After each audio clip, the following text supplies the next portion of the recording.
വളരെ എക്സ്പെൻസീവ് ആയിട്ടുള്ള ഒരു ഞണ്ട് കറി ഉണ്ടാക്കാം. ഞണ്ടൊക്കെ അവർ തന്നെ വെട്ടിയത് ക്ലീൻ ചെയ്ത് തന്നുകൊണ്ട് ആ പണിയും കൊഴിഞ്ഞിട്ട് ഇനി നമുക്ക് ഉള്ളിലേക്ക് അല്പം ഉപ്പ്, പച്ചമുളക്, ജിഞ്ചർ ഗാർലിക് പേസ്റ്റ്, തക്കാളി എന്നിവയിലിട്ട് നല്ലപോലെ വഴറ്റിയെടുക്കാം. അതിലേക്ക് ആവശ്യത്തിലുള്ള അല്ലറ ചില്ലറ പൊടികളൊക്കെ ഇട്ട് പൊടിയുടെ പച്ചമണം മാറി വരുമ്പോൾ നമുക്ക് അതിലേക്ക് ആവശ്യമുള്ള വെള്ളം ഒഴിച്ചു കൊടുക്കാം. വെള്ളം തിളച്ചു വരുമ്പോൾ നമ്മൾ കട്ട് ചെയ്ത് ക്ലീൻ ചെയ്ത് വെച്ചാൽ ഞണ്ട് അതിലേക്ക് ഇട്ട് കൊടുക്കാം.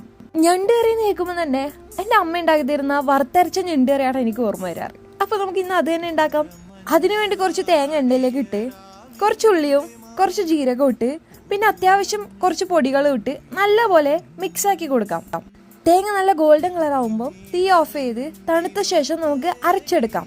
ആ അരപ്പ് ഞണ്ട് കറിയിലേക്ക് ഒഴിച്ച് വീണ്ടും നമുക്ക് തിളപ്പിക്കാൻ വെക്കാം. എരിവിനനുസരിച്ച് കുറച്ച് കുരുമുളക് പൊടി കൂടെ ഇടാം.